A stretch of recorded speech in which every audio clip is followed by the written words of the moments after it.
কানা আউয়ালু মান যায়্যাফা যায়ফা ইব্রাহিম আলাইহিস সালাম। এই পৃথিবীর বুকে সর্বপ্রথম মেহমানদারিতার এই প্রচলনটা শুরু করেছিল ইব্রাহিম আলাইহিস সালাম। মান কানা ইউমিনু বিল্লাহি ওয়াল ইয়াউমিল আখির ফালইউকরিম যায়ফাহু। কেউ যদি আল্লাহর প্রতি বিশ্বাস স্থাপন করে এবং আখিরাতের প্রতি বিশ্বাস রাখে, আল্লাহর প্রতি বিশ্বাস ছাড়া আখিরাতের প্রতি বিশ্বাস ছাড়া ইমানদার হওয়া যাবে নাকি?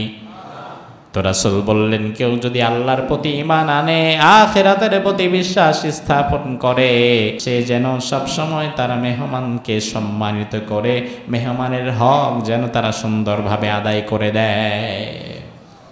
অর্থাৎ হাদিসের এই অংশটাতে মেহমানকে সম্মান করা, মেহমানের তাজিম করা, মেহমানকে মেহমানদারি করানোটাকে আপনার ঈমানের সাথে রাসূল সম্পৃক্ত করে দিয়েছেন। সুবহানাল্লাহ। সাহাবায়ে কেরামের মাঝেও মেহমানদারি তার আদর্শটা এত সুন্দর ছিল।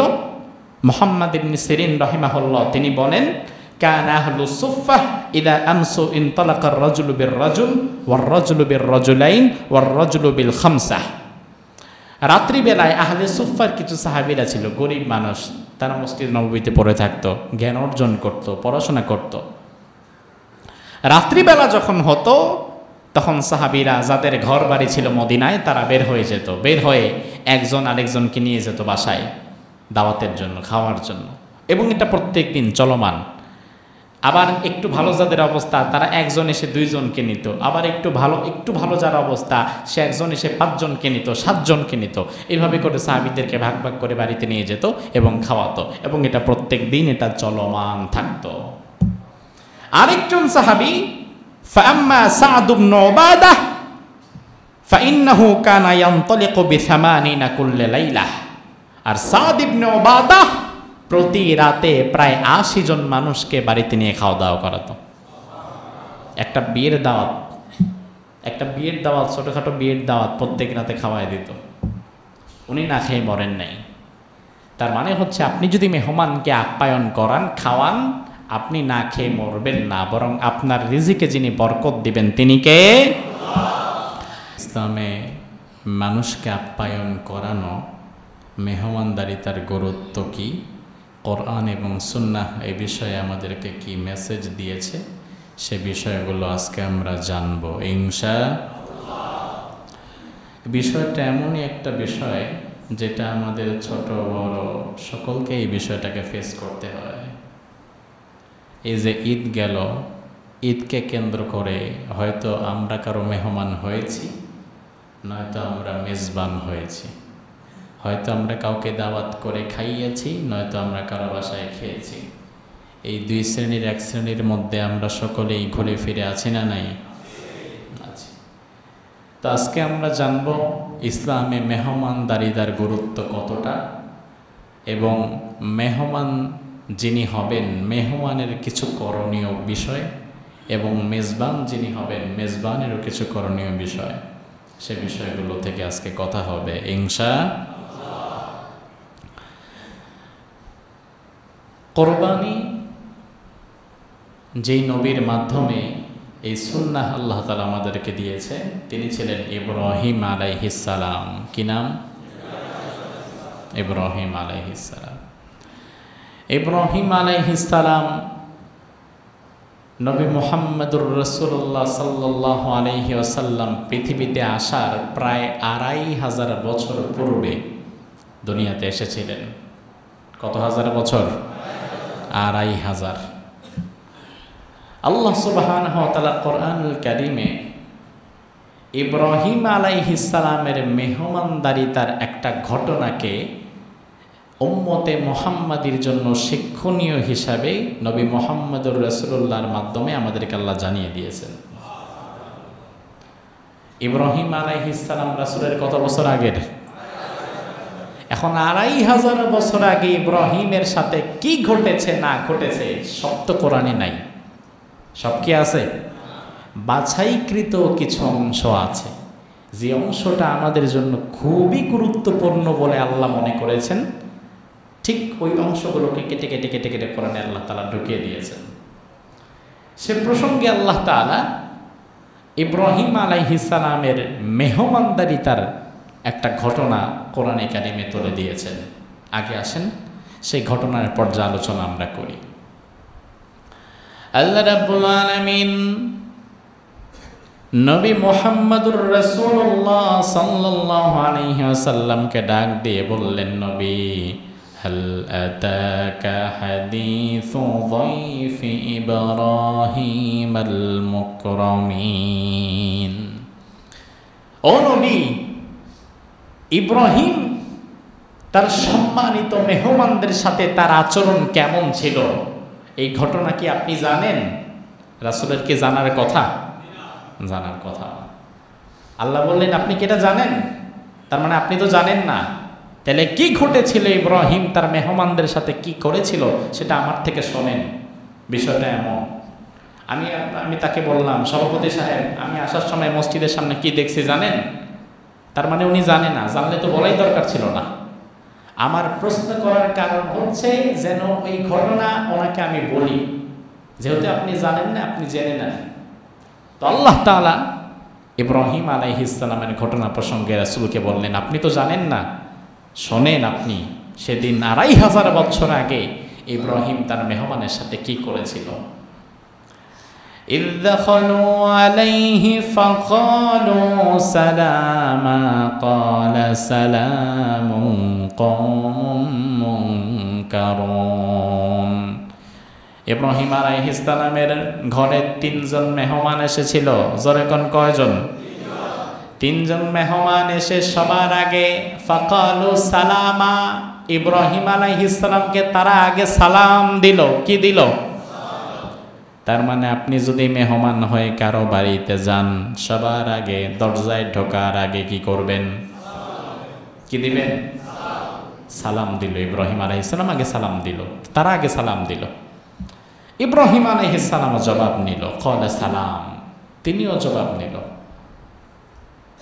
সালাম দিয়ে ইব্রাহিম আলাইহিস সালাম তাদেরকে ঘরে বসালেন, যে আসেন বসেন, ঘরের ভেতরে নিয়ে গেছে, বসেন। এবার ইব্রাহিম নবী মনে মনে চিন্তা করতে লাগলো, আচ্ছা, কওমুন মুনকারুন, কারা সালাম দিল, কাদের সালামের উত্তর নিলাম, এদেরকে তো আমি চিনিও না, দেখিও তো নাই কোনোদিন, অপরিচিত মানুষ। ইব্রাহিম আলাইহিস সালাম সালামের উত্তর নিয়ে এই চিন্তাটা মাথায় নিয়ে সাথে সাথে তাদেরকে ঘরে রেখে ঘর থেকে বের হয়ে গেলেন। বের হয়ে অনতি বিলম্বে অল্প সময়ের মাঝে আবারও ইব্রাহিম আলাইহিস সালাম তাদের জন্য কিছু মেহমানদারির আয়োজন করার জন্য চেষ্টা করতে লাগলেন। কি মেহমানদারি করাবেন সেটাও আল্লাহ কোরআনে বলছেন। রব্বুল আলামিন বলেন, ফারাগা ইলা আহলিহি ফাজাআ বিইজলিন সামিন।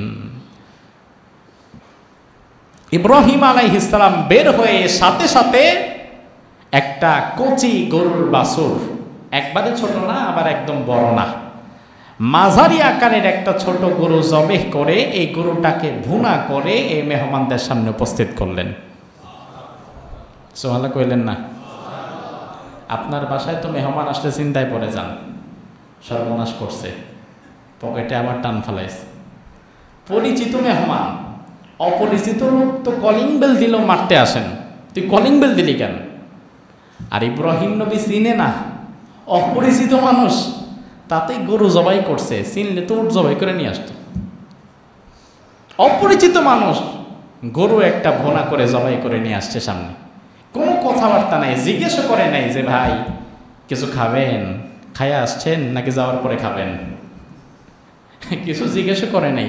ভাই কিছু খাবেন, ক্ষুধা লাগছে, সত্যিই খাবেন, ভাই কিছু আনাবো, এমন প্রশ্ন করে মেহমানকে বিব্রতকর অবস্থায় ফেলে নাই। কথা বলার প্রয়োজন নেই, সালাম কালাম দিছে, বসেন, বসার সাথে সাথে বাহিরে গিয়ে এরপরে খাবার দাবার প্রস্তুত করে নিয়ে আসলেন।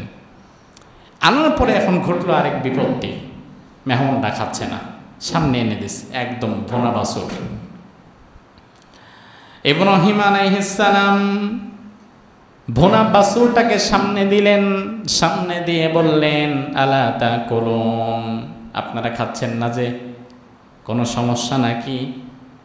তার কারণ ইব্রাহিম আলাইহিস সালাম ফাওজাসা মিনহুম খিফা, বোনা বাছুরটা সামনে দেওয়ার পরেও যখন মেহমান বৃন্দরা খেলো না, তখন ইব্রাহিম নবী ভয় পেয়ে গেল।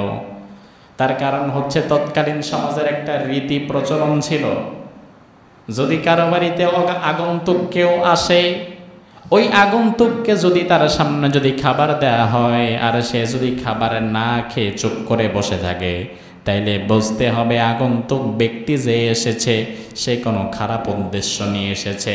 ভালো উদ্দেশ্য নিয়ে আসলে অবশ্যই সে খাবারটা খেত। ডাকাতি করতে আসছে, কিছু খাবে না, ডাকাতদের এটা একটা রীতি। আমরা ডাকাতি করতে আসছি, এই ঘর থেকে আমরা কিছুই খাবো না, যা আছে নিয়ে যাব, বাসায় গিয়ে খাবো, এখান থেকে কিছুই খাবো না। ইব্রাহিম আলাইহিস সালাম চিন্তা করলেন, সর্বনাশ, এত সুন্দর দেখতে তিনজন মানুষ, অথচ খাবার এনে দিলাম সামনে, তারা কিছু খেতে চাচ্ছে না, লক্ষণ তো ভালো না। ফাওজাসা মিনহুম খিফা, তিনি ভয় পেয়ে গেলেন, আয় আল্লাহ, কোন বিপদে না পড়লাম। এবার এই তিনজন বলল, ক্বালু লা তাখাফ, ভয় পায়েন না, ওয়াবাশশারুহু বিগুলামিন আলীম, আপনার নাম তো ইব্রাহিম, আপনার তো কোনো সন্তানাদি নাই। বলে, হ্যাঁ আমার নাম ইব্রাহিম, আমার কোনো সন্তানাদি নাই। আপনি সন্তান চেয়েছেন কার কাছে? আপনারা জোরে কোন, ইব্রাহিম নবী সন্তান চেয়েছিল কার কাছে? এবার ইব্রাহিম নবী বলে, আমি তো দুনিয়ার কারো কাছে চাই নাই, আমি আমার মালিক আমার আল্লাহর কাছে সন্তান চেয়েছি। এবার এই তিনজন বলল, যেহেতু আপনি আল্লাহর কাছে সন্তান চেয়েছেন আর কারো কাছে চান নাই, আল্লাহ রাব্বুল আলামিন আমাদের তিনজনকে দিয়ে আপনাকে একটা জ্ঞানী পুত্র সন্তানের সুসংবাদ পাঠিয়েছেন। আর আমরা সাধারণ কোনো মানুষ নই, মানুষ হলে আমরা খেয়ে ফেলতাম। আমরা মূলত যেই তিনজনকে দেখতে পাচ্ছেন, দুনিয়ার সর্বশ্রেষ্ঠ ফেরেশতা যারা, ওই চারজনের মধ্যে তিনজন হচ্ছে আমরা। জিব্রাইল, ইসরাফিল, মিকাইল এবং সর্বশ্রেষ্ঠ তিনজন ফেরেশতা আজকে আপনার বাড়ির মেহমান হয়েছে। সুবহানাল্লাহ। এখন যেহেতু ফেরেশতারা কোনো কিছু খায় না, যার ফলে আমরাও কোনো কিছু খেতে পারছি না। এখান থেকে শিক্ষণীয় বিষয় দেখেন, শিক্ষণীয় বিষয়গুলো পরে আলোচনা করব। এই ঘটনাটা আল্লাহ তাআলা কোরআনুল কারীমে আমাদেরকে তুলে দিয়েছেন, জানিয়ে দিয়েছেন। কেন জানিয়ে দিয়েছেন? যেন উম্মতে মুহাম্মাদি এই ঘটনার কিছু কিছু পয়েন্ট থেকে মেহমানকে আপ্যায়নের শিক্ষাটা নিতে পারে। ঠিক না? আল্লাহর হাবিব সাল্লাল্লাহু আলাইহি ওয়াসাল্লাম হাদিসের মধ্যে বললেন, কানা আউয়ালু মান যায়্যাফা যায়ফা ইব্রাহিম আলাইহিস সালাম, এই পৃথিবীর বুকে সর্বপ্রথম মেহমানদারিতার এই প্রচলনটা শুরু করেছিল ইব্রাহিম আলাইহিস সালাম। ইব্রাহিম আলাইহিস সালাম মেহমানদারিতার এই প্রচলনটা তিনি সর্বপ্রথম শুরু করেন। আল্লাহর হাবিব সাল্লাল্লাহু আলাইহি ওয়াসাল্লাম দেখেন মেহমানদারিতার গুরুত্ব। আপনি যদি মেহমানদারিতা করানোতে অভ্যস্ত থাকেন, তাহলে আল্লাহ তাআলা কিছু বিষয় আপনাকে দুনিয়াতে দিবেন। রাসূল সাল্লাল্লাহু আলাইহি ওয়াসাল্লামের বয়স যখন 40, কত? নবুয়ত প্রাপ্ত হলেন কত বছর বয়সে? 40 বছর বয়সে। রাসূলের বয়স 40, গারে হেরায় রাসূল চলে গেলেন ধ্যানমগ্ন অবস্থায়। আল্লাহ সুবহানাহু ওয়া তাআলা জিবরিলের মাধ্যমে কোরআনে কারীমের ওয়াহির সূচনাটা শুরু করে দিলেন। সূরাতুল আলাকের প্রথম 5টি আয়াত। কয়টি আয়াত? 5টি। জিবরিল আমিন এসেছেন, রাসূল সাল্লাল্লাহু আলাইহি ওয়াসাল্লামের সামনে দাঁড়িয়ে সূরাতুল আলাকের 5টি আয়াত একবার পাঠ করলেন। পাঠ করে বললেন, এবার আপনি পড়েন। রাসূল বললেন, মা আনা বিকারি, আমি তো দুনিয়ার কারো থেকে কখনো শিক্ষা অর্জন করি নাই, যার ফলে আপনি আমাকে যা বললেন এটা আমি পড়তে পারছি না। জিবরিল আমিন এবার আল্লাহ সুবহানাহু ওয়া তাআলার অর্ডার মোতাবেক রাসূলকে জাপটে নিলেন, বুকের সাথে জড়িয়ে ধরলেন। শক্তিশালী ফেরেশতা কিন্তু জিবরিল আমিনের লাহু সিত্তুমিয়াতি জানাহ। হাদিস বলে জিব্রাইলের ডানা ডানা আছে 600। কয়শো? জোরে বলেন। 600 ডানা জিবরিলের আছে, আর এক একটা ডানার এত শক্তি গোটা দুনিয়াকে আসমানে তুলে আমার উপর করে ছেড়ে দিতে পারে। একটা ডানার যদি এমন শক্তি থাকে, বাকি 599টা তো বাদই দেন। কি পরিমাণ শক্তি! শাদীদুল কুওয়া আল্লাহ তাআলা তাকে বানিয়েছে। জিবরিল রাসূলকে চাপ দিছে বুকের সাথে, চাপ দিয়ে বলল আপনি পড়েন। রাসূল বলল আমি তো পড়তে পারছি না। আবার চাপ দিছে আরো জোরে, আপনি পড়েন। রাসূল আমি পড়তে পারছি না। 3 বার চাপ দেওয়ার পরে এবার রাসূল পড়া শুরু করলেন, ইকরা বিসমি রাব্বিকাল্লাযী খালাক। এই ঘটনারকে কেন্দ্র করে রাসূল একটু ভীত সন্ত্রস্ত হয়ে গেলেন, ভয় পেয়ে গেলেন। দৌড়ে হেরা গুহা থেকে মা খাদিজার ঘরে চলে আসলেন, এসে বললেন ইন্নী খাশিতু আলা নাফসি। খাদিজা জাম্মিলুনি জাম্মিলুনি, তাড়াতাড়ি কম্বল দিয়ে আমারে ঢেকে দাও, আমি আর বাহিরে বের হব না। ইন্নী খাশিতু আলা নাফসি, আমি আমার জীবনের উপরে ভয় পাচ্ছি। আমার মনে হচ্ছে আমার সাথে এমন কিছু ঘটেছে যা আমি নিতে পারছি না, আমার সারা শরীর কাঁপতেছে। রাসূল ভয় পেয়ে গেলেন। রাসূল চিন্তা করলেন হয়তো কোনো দুষ্ট জিন আমার ক্ষতি করতে আসলো কিনা। এভাবেই রাসূল যখন ভয় পাচ্ছিলেন, তখন মা খাদিজা বলল, কাল্লা, কখনো না, কখনো না। এমন 5টি ভালো গুণ আপনার মাঝে আছে, এই 5টি গুণ যদি কোনো ব্যক্তির মাঝে থাকে, ওয়াল্লাহি মা ইউখজিকাল্লাহু আবাদা, আল্লাহর কসম আল্লাহ তাআলা আপনাকে কখনো অপমানিত করবেন না। সুবহানাল্লাহ বললেন না? কয়টা গুণ? জোরে। এমন 5টা গুণ। 1 নাম্বার গুণ হচ্ছে ইন্নাকা লা তাসিলুর রাহিম। মা খাদিজা বলছে রাসূলকে, ইয়া রাসূলুল্লাহ, আপনার 1 নাম্বার গুণ হচ্ছে আপনি আত্মীয়তার সম্পর্ককে অটুট রাখেন। বর্তমান আমাদের সমাজ ব্যবস্থা এমন হয়ে গিয়েছে, আমাদের সমাজে এখন আত্মীয়তার সম্পর্কগুলো ভাঙতে ভাঙতে ভাঙতে ভাঙতে, দূরের আত্মীয় তো দূরে থাক, মানুষ নিকট আত্মীয়র খবর আর নেয় না।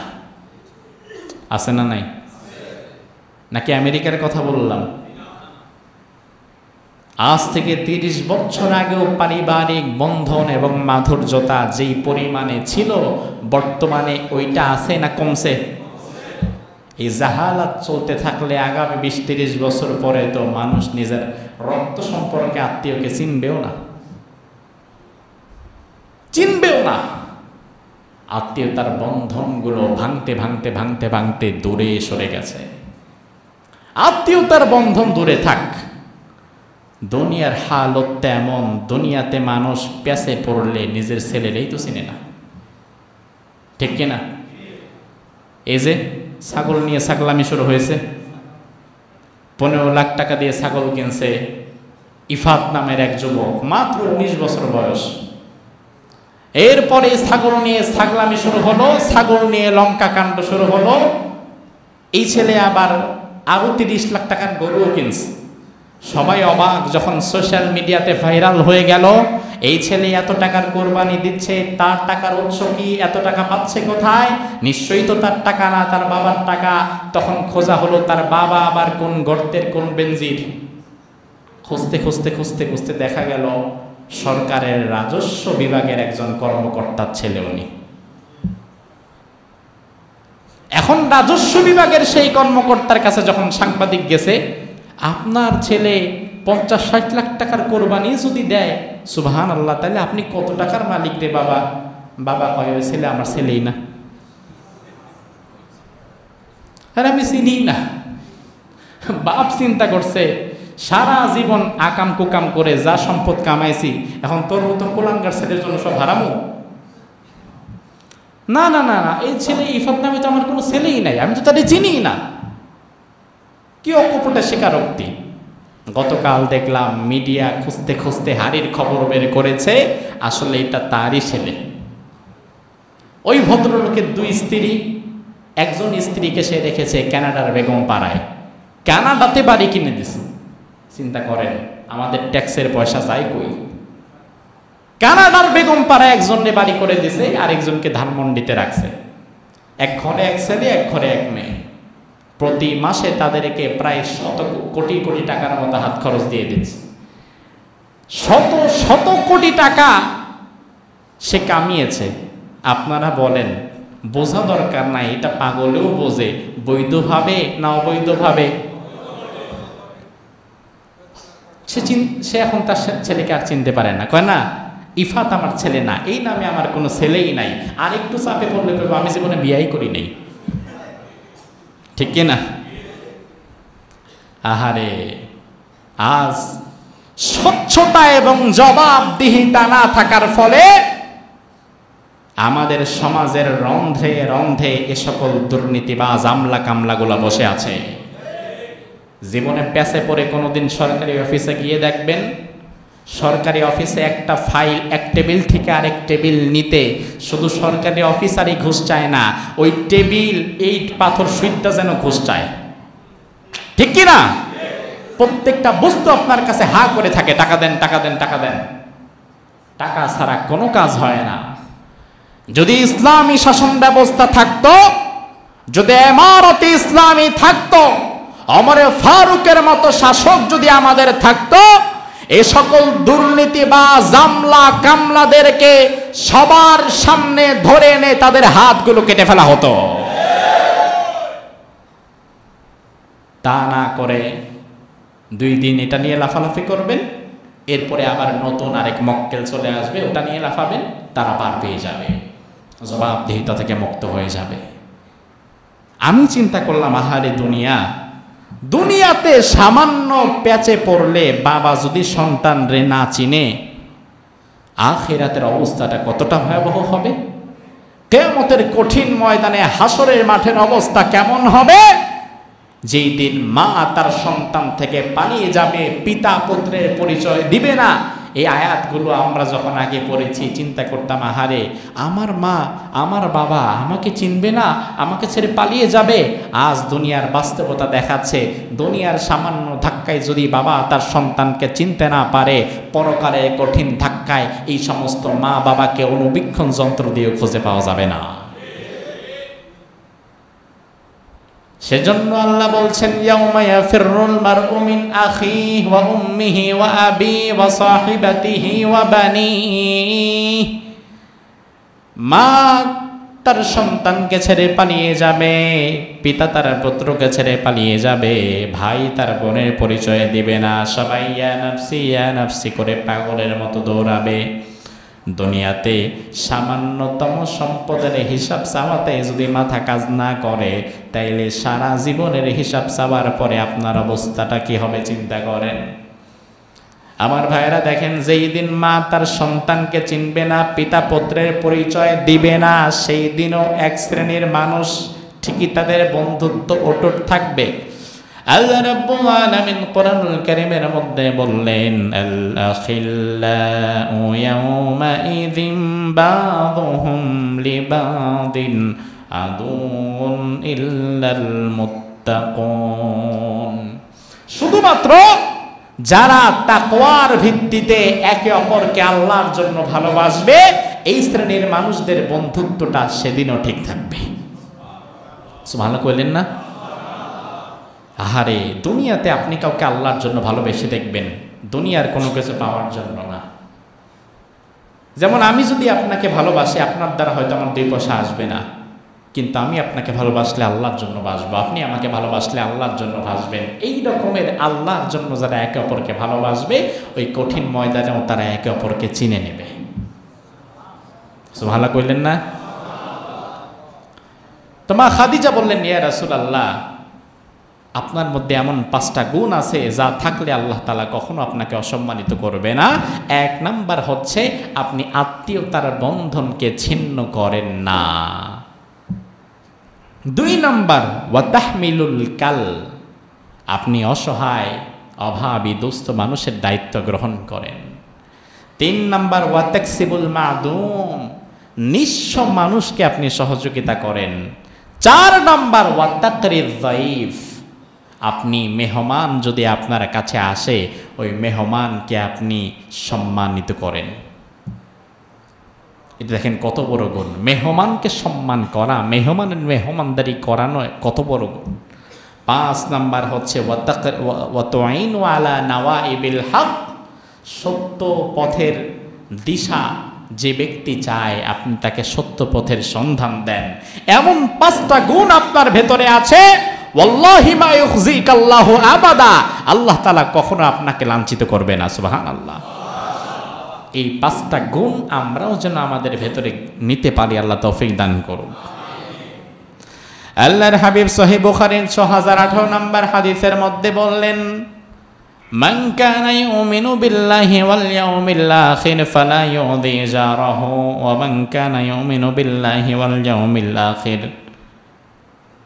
ফালইয়াসিল রাহিমাহু ওয়া মান কানা ইউমিনু বিল্লাহি ওয়াল ইয়াউমিল আখির ফালইউকরিম যায়ফাহু। কেউ যদি আল্লাহর প্রতি বিশ্বাস স্থাপন করে এবং আখিরাতের প্রতি বিশ্বাস রাখে, আল্লাহর প্রতি বিশ্বাস ছাড়া, আখিরাতের প্রতি বিশ্বাস ছাড়া ইমানদার হওয়া যাবে নাকি? তো রাসূল বললেন, কেউ যদি আল্লাহর প্রতি ঈমান আনে, আখিরাতের প্রতি বিশ্বাস স্থাপন করে, সে যেন তার প্রতিবেশীকে কষ্ট না দেয়।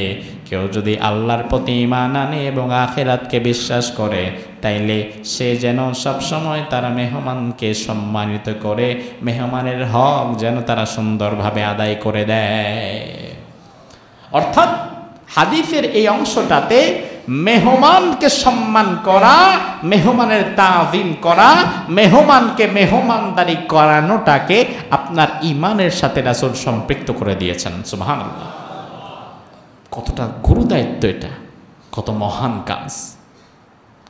এজন্য প্রাচীন আরব থেকেই আরববাসীর মাঝে মেহমানদারি তার প্রচলনটা ছিল। ইসলাম পূর্ব যুগেও, ইসলাম আসার পরে না, ইসলাম আসার আগ থেকেই আরববাসীরা ছিল গোটা বিশ্বের সর্বশ্রেষ্ঠ মেহমান পরায়ণ, আপ্যায়ন পরায়ণ, অতিথি পরায়ণ তারা ছিল। আলহামদুলিল্লাহ। হয়তো দিন ছিল না, ইমাম ছিল না, ইসলাম ছিল না, কিন্তু অপরকে মেহমানদারিতা করাতে তারা প্রতিযোগিতা করত।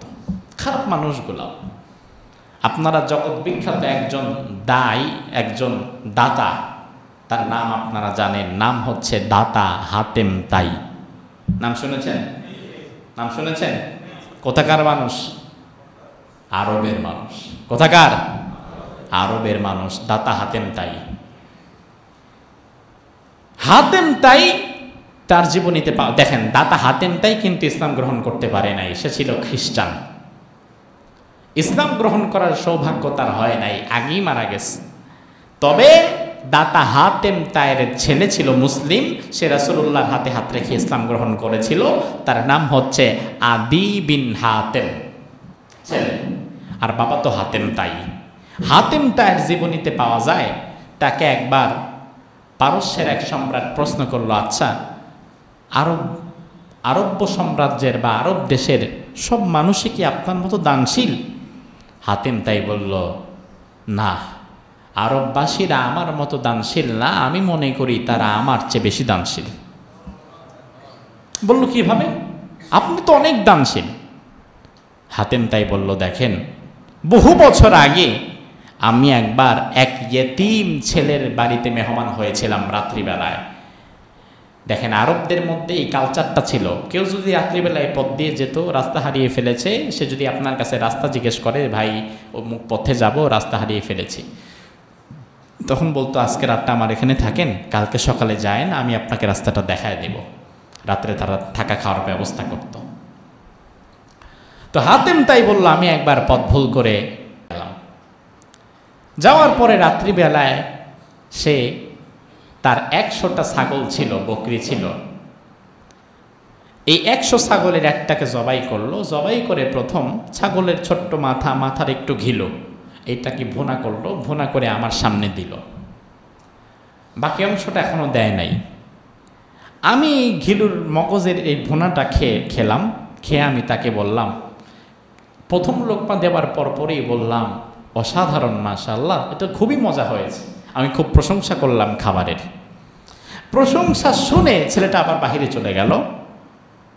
আমার এই ভুনা খাওয়া শেষ হলো, কিছু সময় পানি খেলাম, রেস্ট নিলাম, এর মধ্যে সে আরেকটা নিয়ে আসলো, একটু পরে আরেকটা নিয়ে আসলো, এভাবে করে আনছে আমি খাচ্ছি, আনছে আমি খাচ্ছি। সারা রাত অনেকটা সময় জুড়ে অনেক খেলাম আমি, যেহেতু এই অংশটা আমার খুব বেশি প্রিয়, এই মগজ ভুনাটা আমি খাচ্ছি। রাত্রেবেলা ঘুমিয়ে গেলাম, সকালবেলা উঠলাম, দিনের আলো যখন পরিস্ফুটিত হলো উঠলাম, আমাকে ছেলেটি বাহিরে নিয়ে যাবে, আমাকে রাস্তাটা চিনিয়ে দেবে। তো আমি বের হওয়ার পরে দেখি তার ছাগলের যেই ফার্মটা, জায়গাটা টোটালটা খালি হয়ে গেছে। আমি তাকে বললাম, আপনার এখানে না রাত্রে বেশ কিছু ছাগলের পাল দেখেছিলাম? বলল, আলহামদুলিল্লাহ, আমি তো গত রাত্রে আপনার যেহেতু প্রিয় মাথার অংশটা, মগজের অংশটা, এটা আপনাকে খাওয়ানোর জন্য আমার 100 ছাগলকে আমি জবাই করে দিছি। হাতেম তাই বলল, এটা কি করলেন আপনি? একটা দুইটা দিতেন। বলে, না, আপনাকে খাইয়ে আমি যেই মজা পেয়েছি সবগুলা থাকলেও আমি এই মজা পেতাম না। এখন হাতেম তাই, তার মনও কি ছোট না বড়? কথা কয় না, আমাদের মতন, আমাদের চেয়ে বেশি। হাতেম তাই দেখলো আমার এত ছেলেটা খাওয়াইছে ছাগলের মাথা, আর আমি তারে 100 উট দিয়ে দেব এখন। সোহালা বলবেন না? হাতেম তাই ছেলেটাকে নিয়ে 100 উট দিয়ে দিল। 100 ছাগলের মাথার বিপরীতে পাইল কি? 100 উট। মেহমানদারি করাবেন, ঠকবেন না। আপনি চিন্তা করবেন, কই আমার তো কেউ কিছুই দিল না, হুদাই আমি তো খালি খরচ করার ধান্দাই আছি, আসে তো না 2 পয়সা। আরে ভাই, আপনারে দুনিয়ার মানুষ কিছু দিক আর না দিক, ওপরওয়ালা দিতে পারে না? ওপরওয়ালা দিতে পারে। আপনি খরচ করেন, আল্লাহ তাআলা বাড়িয়ে দেবে। এভাবে আরববাসীদের মাঝে মেহমানদারিতার প্রচলন ছিল। সাহাবায়ে কেরামের মাঝেও মেহমানদারিতার আদর্শটা এত সুন্দর ছিল। মুহাম্মদ ইবনে সিরিন রাহিমাহুল্লাহ তিনি বলেন, কানা আহলুস সুফফাহ ইদা আমসু ইনতালাকা আর-রাজুলু বির-রাজুল ওয়ার-রাজুলু বির-রাজুলাইন ওয়ার-রাজুলু বিল-খামসাহ। রাত্রিবেলায় আহলে সুফফার কিছু সাহাবীরা ছিল, গরিব মানুষ, তারা মসজিদ নববীতে পড়ে থাকতো, জ্ঞান অর্জন করত, পড়াশোনা করত। রাত্রিবেলা যখন হতো তখন সাহাবীরা যাদের ঘর বাড়ি ছিল মদিনায়, তারা বের হয়ে যেত, বের হয়ে একজন আরেকজনকে নিয়ে যেত বাসায় দাওয়াতের জন্য, খাওয়ার জন্য, এবং এটা প্রত্যেক দিন চলমান। আবার একটু ভালো যাদের অবস্থা তারা একজন এসে 2 জনকে নিত, আবার একটু ভালো যার অবস্থা সে একজন এসে 5 জনকে নিত, 7 জনকে নিত। এইভাবে করে সাহাবীদেরকে ভাগ ভাগ করে বাড়িতে নিয়ে যেত এবং খাওয়াতো, এবং এটা প্রত্যেক দিন এটা চলমান থাকতো। আরেকজন সাহাবী ফাআম্মা সা'দ ইবনে উবাদাহ ফাইন্নাহু কানা ইয়ানতালিকু বি-80 কুল্লা লাইলা। আর সা'দ ইবনে উবাদাহ প্রতি রাতে প্রায় 80 জন মানুষকে বাড়িতে নিয়ে খাওয়া দাওয়া করাতো। একটা বিয়ের দাওয়াত, ছোটখাটো বিয়ের দাওয়াত প্রত্যেক রাতে খাওয়াই দিত। উনি না খেয়ে মরেন নাই। তার মানে হচ্ছে, আপনি যদি মেহমানকে আপ্যায়ন করান, খাওয়ান, আপনি না খেয়ে মরবেন না, বরং আপনার রিজিকে যিনি বরকত দিবেন তিনি কে? আল্লাহর হাবিব সাল্লাল্লাহু আলাইহি ওয়াসাল্লামের কাছে এক রাত্রিবেলায় একজন আগন্তুক মেহমান হলেন।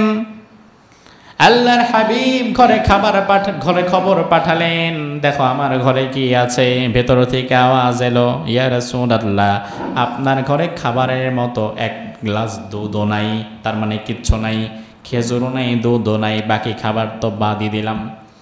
আল্লাহর হাবিব চিন্তা করলেন, আমার ঘরে খাবার নাই তো কি হয়েছে, মেহমানদের তো না খাইয়ে রাখা যাবে না। রাসূল কারীম এশার নামাজ আদায় করলেন। এশার নামাজের পরে সাহাবায়ে কেরামদের সামনে আল্লাহর হাবিব ঘুরে বসলেন। ঘুরে বসে বললেন, ও সাহাবীরা, আজকে আমার ঘরে একজন মেহমান এসেছে, তবে তাকে আপ্যায়ন করানোর মতো কোনো খাবার আমার ঘরে নাই। তোমাদের মধ্যে এমন কেউ কি আছো নাকি আজকে রাত্রিবেলায় যে আমার ঘরের মেহমানটাকে একটু মেহমানদারি করাতে পারবে? কোনো সাহাবী হাত তুলছে না। তার মানে হচ্ছে ওই দিন সাহাবায়ে কেরামের কারো ঘরেই পর্যাপ্ত পরিমাণ খাবার দাবার ছিল না। কোনো সাহাবী যখন হাত তুলছে না, রাসূল সাল্লাল্লাহু আলাইহি ওয়াসাল্লাম একটু ইতস্তত বোধ করলেন। আমি আপনাদেরকে বললাম, মসজিদের মাইকের জন্য 10,000 টাকা লাগবে, আপনারা দাঁড়ান, কে দিতে চান? বেশ খানিকক্ষণ পরেও যদি আপনারা কেউ কিছু না বলেন, তাইলে আমি তো একটু লজ্জা পাবো যে আসলে কেউ তো দাঁড়াচ্ছে না, কেউ কিছু বলতেছে না। তো রাসূল একটু লজ্জিত হয়ে যাবেন, এমন সময় একজন সাহাবী হাত তুললেন। ওই সাহাবীর নাম হচ্ছে আবু তলহা। কি নাম? আবু তলহা, আনাস রাদিয়াল্লাহু আনহুর বাবা। আনাসের মা উম্মে সুলাইম মালিক মারা যাওয়ার পরে আবু তলহাকে বিবাহ করেন। আবু তলহা রাদিয়াল্লাহু আনহু বলেন, ইয়া রাসূলুল্লাহ, আপনার মেহমানকে আমার সাথে দিয়ে দেন, আপনার মেহমানকে আমি আজকে বাড়ি নিয়ে যেতে চাই। আল্লাহর হাবিব তার হাতে মেহমানকে বুঝিয়ে দিলেন। আবু তলহা মেহমানকে নিয়ে বাড়ির দিকে যায়, আর মনে মনে চিন্তা করে, বাড়ির দিকে যাচ্ছি তো ভালো, কিন্তু আমার বাড়িতেও যে খাবার আছে না নাই তা তো আমিও জানি না। কিন্তু ওই সময় তো রাসূলের দিকে তাকাতে পারছিলাম না, যার ফলে হাতটা তুলে ফেলেছি। এখন আমার ঘরের কি অবস্থা তা তো আমি নিজেও জানি না। আবু তালহা রাদিয়াল্লাহু আনহু চিন্তা করলেন, যাই, বাড়িতে যাই, দেখি কি হয়। তিনি ঘরে যখন চলে গেলেন, ঘরের কাছাকাছি এলেন, মেহমানকে বললেন, আল্লাহর হাবিবের মেহমান আপনি, সম্মানিত মেহমান, কিছু মনে করবেন না, এখানে একটু দাঁড়ান 2টা মিনিট, আমি একটু ভেতর থেকে গুছিয়ে নিয়ে আসি। মেহমানকে বাহিরে রেখে আবু তলহা ভেতরে চলে গেলেন। যাওয়ার পরে স্ত্রীকে বললেন, স্ত্রী, আমি জানি না তোমার ঘরে খাবার দাবারের কি ব্যবস্থা আছে, আমার জানা নাই, তবে তোমার ঘরে আজকে দুনিয়ার সর্বশ্রেষ্ঠ মেহমান রাসূলুল্লাহর মেহমানকে নিয়ে এসেছি, ফিরা দিও না। স্ত্রী বলল, আসলে আপনার আর লজ্জার কথা কি বলবো, আজকে রাত্রি বেলায় আপনার এবং আমার খাবারের জন্য কোনো ব্যবস্থাই নাই, আমরা না খেয়ে ঘুমাবো। তবে আমাদের যে 2জন ছোট ছোট বাচ্চা, ছোট ছেলে, এই বাচ্চাদের জন্য অর্ধেকটা রুটি, একটা রুটির অর্ধেকটা রুটি রাখা আছে, আর একটু খেজুর রেখেছি। চিন্তা করেছিলাম বাচ্চাদেরকে রুটি এবং খেজুর দিয়ে খাইয়ে ঘুম পাড়িয়ে দেব, আর আমরা না খেয়ে থাকবো। কারণ বাচ্চারা তারা ক্ষুধার যন্ত্রণা সহ্য করতে পারে না, আবার বাচ্চাদের কান্না মা বাবা সহ্য করতে পারে না। আল্লাহর হাবিবের মেহমান যেহেতু নিয়ে এসেছেন, তার উপরে আর কোনো কথা নাই। আমি আমার বাচ্চাদেরকে পাশের রুমে নিয়ে ঘুম পাড়িয়ে দিব, সেই বিষয়ে চিন্তা করবেন না। আর খাবার যেটুকু আছে সেটুকু খাবার নির্দ্বিধায় আপনি মেহমানের সামনে দিয়ে দেন। সুবহানাল্লাহ কইলেন না? ঘরে খাবার নাই, বাচ্চাদের খাবারটা পর্যন্ত মেহমানদের দিয়ে দিছে। আনাস বিন মালিকের মা উম্মে সুলাইম বলে, স্বামী, তবে এখানে আর একটা বিপত্তি আছে। মেহমানকে দেওয়ার পরে মেহমান তো সৌজন্যতা, ভদ্রতার খাতিরেও বলে, ভাই আমি একা খাবো না, আপনিও শরীক হন, বলে না? এটা তো ভদ্রতা। মেহমান যখন আপনার এই ভদ্রতার খাতিরে খেতে বলবে, আপনি কি করবেন? আবু তালহা বলে, কি করব? উম্মে সুলাইম মহিলা বলল, স্বামী এক কাজ করবেন, আপনি যদি তার সঙ্গে খেতে বসেন তাইলে আপনারও হবে না, তারও হবে না, খাবার খুবই অল্প।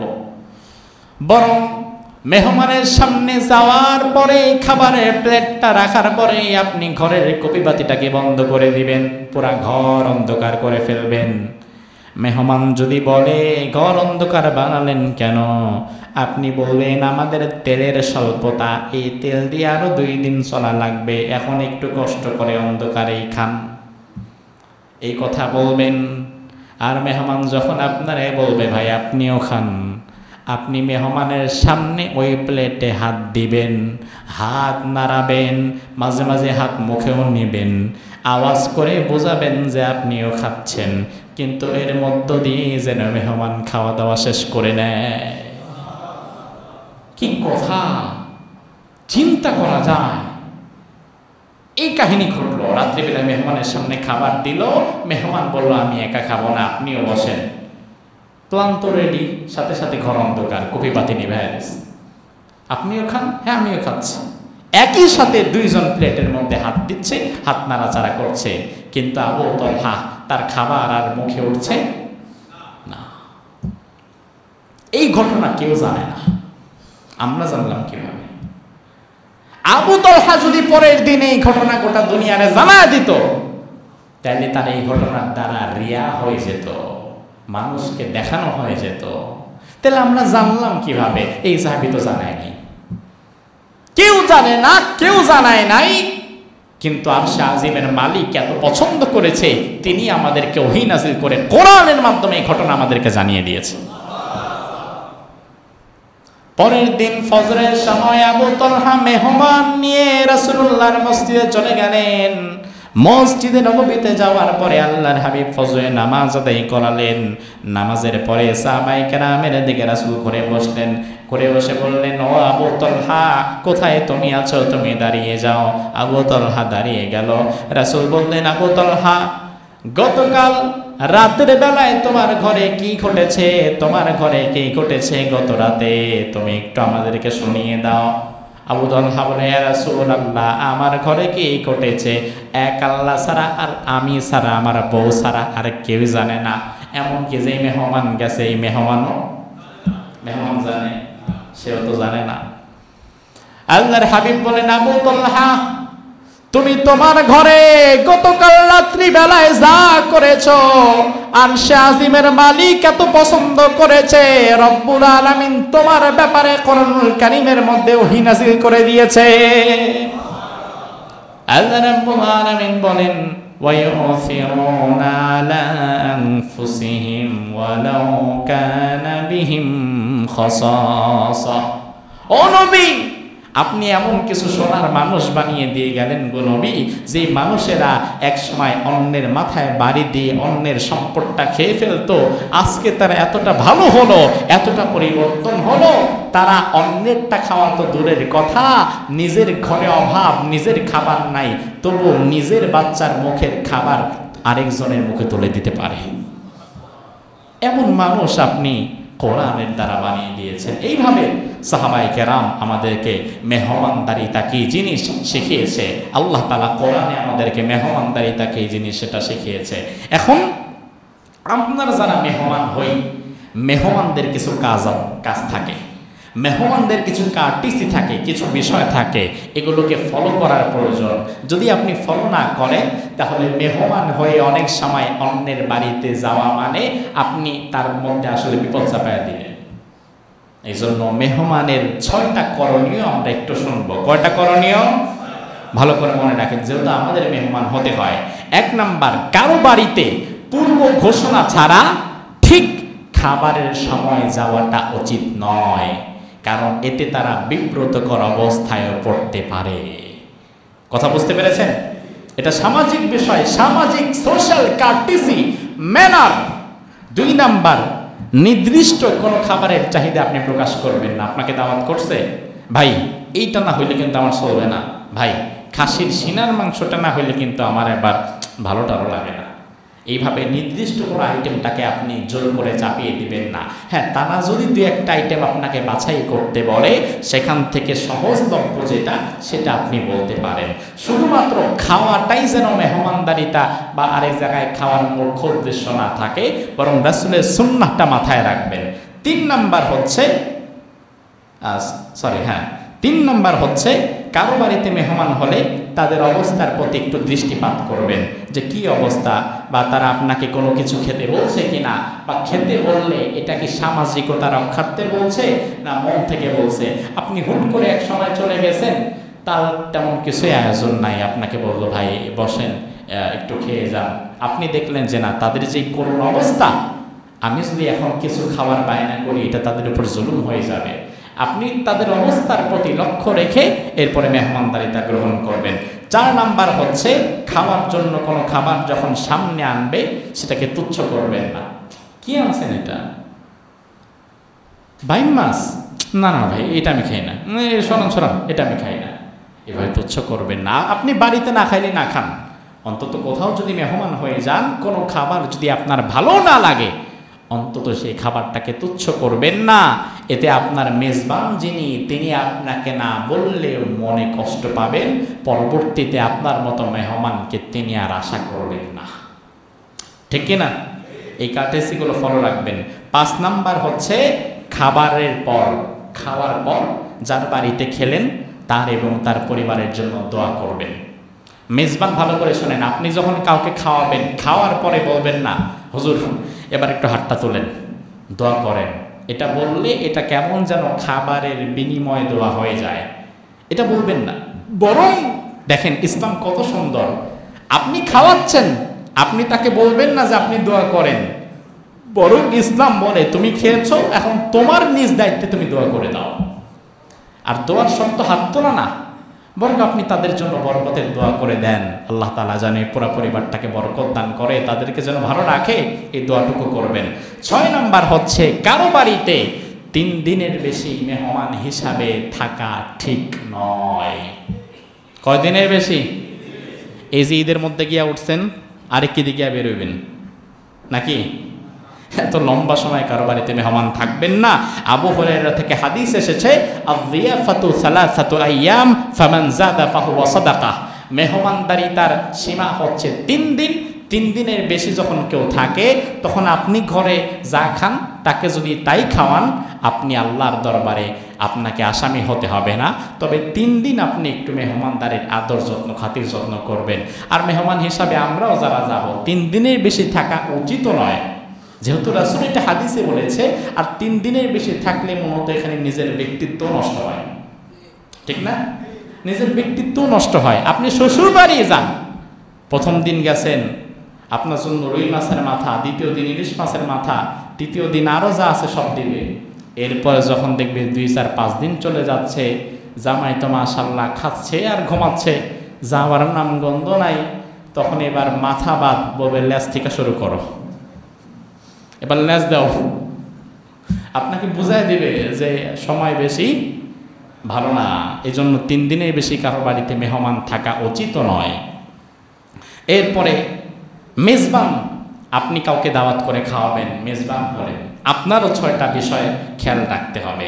1 নাম্বার হচ্ছে মেহমান ঘরে আসলে খুব তাড়াতাড়ি যথাসম্ভব দ্রুত খাবারের ব্যবস্থা করবেন। মেহমান আসছে, তখন বাজে হচ্ছে 9টা, আপনি খাবার দিলেন দুপুর 2:30, 3টায়। এর মধ্যে মেহমান যে ক্ষুধার যন্ত্রণায় পেট কিলবিল করতেছে, আপনারা কিছু কইতেও পারে না, সইতেও পারে না।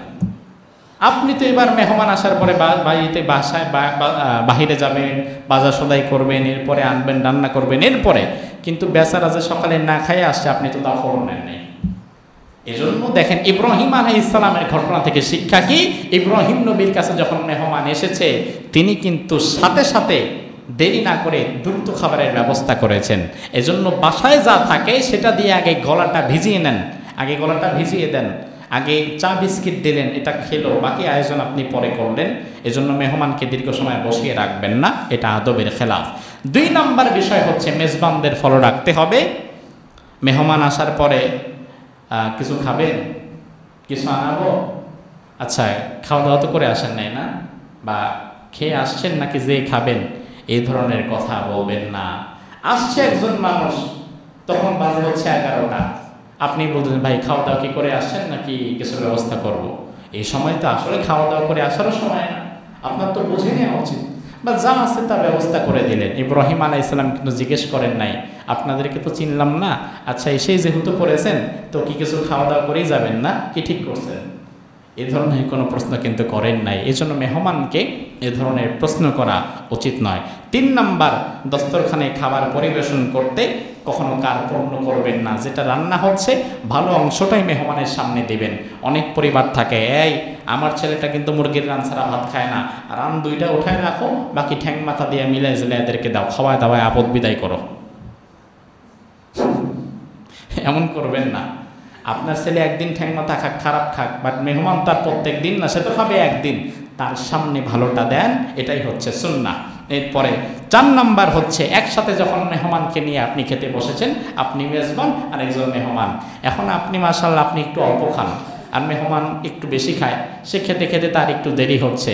এখন আপনি খাওয়া দাওয়া করে আগেই যদি উঠে যান, মেহমান চিন্তা করবে তাইলে মনে হয় সারা দুনিয়ার খাওয়া আমি একাই খাই, আমার খাবার শেষ হয় না, সে লজ্জায় পড়ে যাবে, সে তৃপ্তি সহকারে খেতে পারবে না।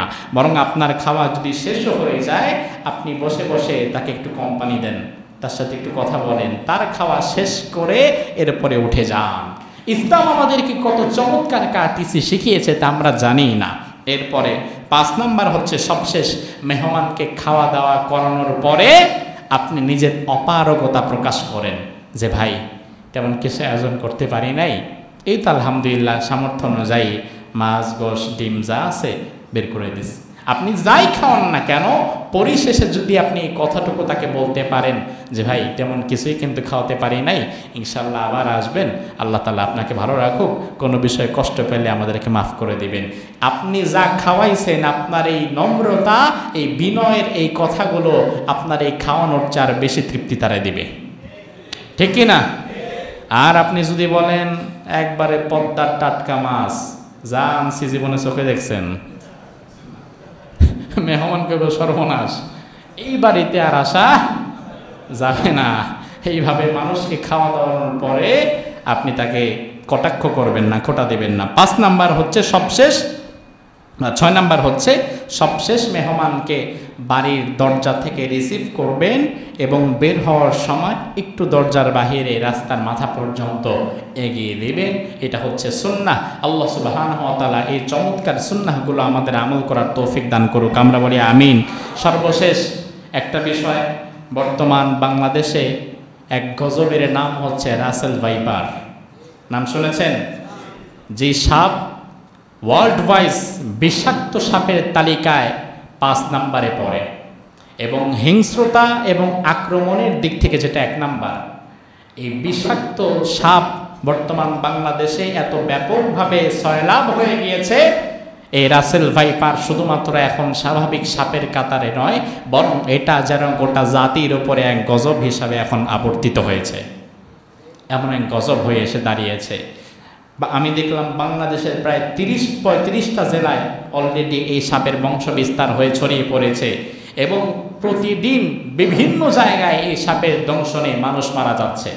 আপনারা মনে করবেন না এটা গ্রাম দেশের মানুষকে মেরে শেষ করে দিচ্ছে, না, এটা আস্তে আস্তে, যে আপনাদের মানিকগঞ্জ গতকালকে দেখলাম ধামরাইও একজনকে কামড়িয়েছে, দংশন করেছে, তার মানে এই সাপ কিন্তু আমাদের খুব কাছাকাছি এবং নিকটে চলে আসছে। তো এই বিষাক্ত সাপ বিচ্ছু, এই সমস্ত সাপ বিচ্ছু থেকে বাঁচার জন্য হাদিসের মধ্যে রাসূলের শেখানো দোয়া আছে না নাই? জানেন তো, ইসলাম এমন এক চমৎকার জীবন ব্যবস্থা যেখানে সব কিছুর সমাধান আল্লাহ তাআলা দিয়ে দিয়েছে। সুবহানাল্লাহ। আবু হুরায়রা রাদিয়াল্লাহু আনহু থেকে বর্ণিত একজন সাহাবী এসে রাসূল সাল্লাল্লাহু আলাইহি ওয়াসাল্লামকে বললেন, ইয়া রাসূলুল্লাহ, গত রাতে এক বিচ্ছু আমাকে কামড় দিয়েছে, সারা রাত যন্ত্রণার কারণে আমি ঘুমাতে পারি নাই, আপনার কাছে এসেছি, আপনি একটু আমাকে ঝাড়ফুঁক করে দেন। আল্লাহর হাবিব বললেন, ঝাড়ফুঁক তো করবো, তবে আগে তোমাকে একটা দোয়া শিখিয়ে দেই, এই দোয়াটি যদি তুমি সন্ধ্যাবেলায় পড়ো, সকাল পর্যন্ত সৃষ্টি জীবের কোনো বিষাক্ত জীব তোমাকে দংশন করতে পারবে না। সুবহানাল্লাহ কয় না? আবার এই দোয়াটা যদি সকালবেলায় পড়ো, সন্ধ্যা পর্যন্ত তোমাকে যিনি নিরাপদে রাখবেন তিনি কে? ওই দোয়াটা হচ্ছে আউযু বিকালিমাতিল্লাহি তাম্মাতি মিন শাররি মা খালাক। পারেন? এটা পারেন? তো একবার পড়েন, আমার সাথে পড়তে পারবেন তো ইনশাআল্লাহ? বিশ্বাস করেন, এই দোয়াটা যদি সকাল এবং সন্ধ্যায় পড়েন, রাসেল ভাইপার হোক, অজগর হোক, আর যে কোনো বিষাক্ত প্রাণী হোক, কোনো প্রাণী আপনাকে আল্লাহর রহমতে সেই দিন আর দংশন করতে পারবে না। এই জন্য এই দোয়াটা আপনারাও শিখে নেন।